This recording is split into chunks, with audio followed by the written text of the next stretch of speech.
Hello friends and followers, so I'm still debugging this Tec 444 linear amp. This thing looks like it has the original MRF, I think 434 finals in it, which is nice. Hopefully they're not blown up, so I'm getting some interesting results here. Turn this thing on and it's normal to see the control light on there. You want to go to operate. So I found that I think this left amp is not really working at all. The right one is doing most of the work. This will test for a balance of RF, and this thing doesn't have it, so it trips on balance. But I thought, well, okay, on 15 meters, I'm just gonna run this thing a bit and see how it works out with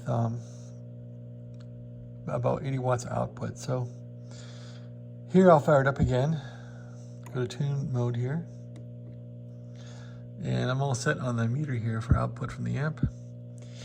It has good SWR, so now I'm gonna raise some power here. And you'll see that's coming out of the amp, so I'm driving it with not much power here. Maybe driving it with 10 watts, getting about 25 watts out. So I think I'm only running on one of the amps here, one side of the amp. The other side's not working at all. This thing will combine two different amplifiers into one, and I think you'll see it'll kick out. If I raise it up to, like, say 90 watts, it's gonna kick out with unbalanced condition, but if I leave it here around 60 watts, 70 watts, it'll overheat, which tells me the fan's not working. So there we go, let it cook. So we're getting about 5 amps draw here. And I'm seeing about how many watts on this thing? 60 watts, and that confers with this about 60 watts, so that's accurate. Anyway, what'll happen is this side is working hard, it's heating up, and the fans won't come on. The fans, I guess, don't work. That must be dead, and it's gonna eventually have a temp alarm here. When it gets around to it, at least it did last time.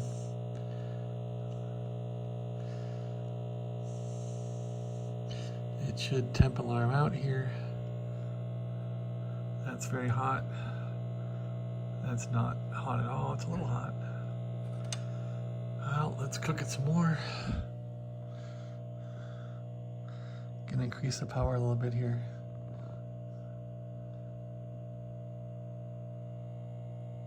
I was getting about 90 watts out of it.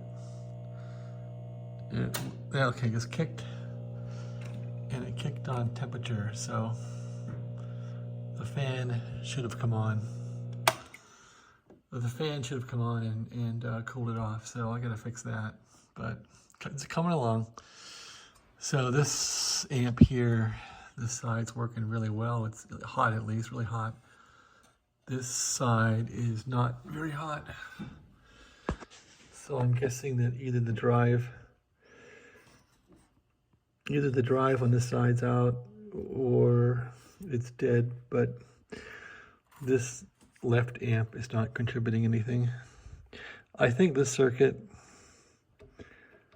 senses a balance. I'm not sure yet. These amps are like marriage. You gotta get to know how the thing works. You gotta know what all the boards do. I think the band selector is working right. So the problem I have in this amp is the fans aren't spinning up, for one. And the left amp here is faulty. So you want to figure out what's feeding this thing. First of all, is RF getting into this thing, and make sure that goes, and before you rule out the finals being bad.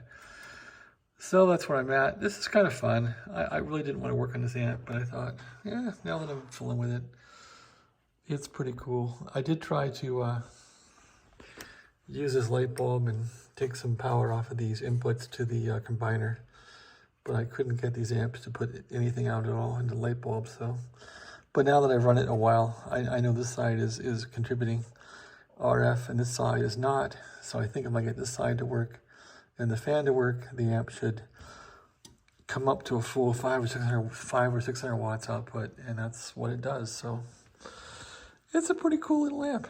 I guess people say these things work forever, and they're foolproof, so yep, I like how it's built. I like the fact I could pull this whole module out and work on it. It's pretty easy to pull out, apparently.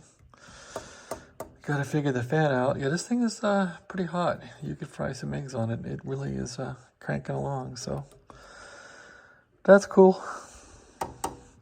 Pretty happy with the amp. All right, so far. Take care. Have a great day.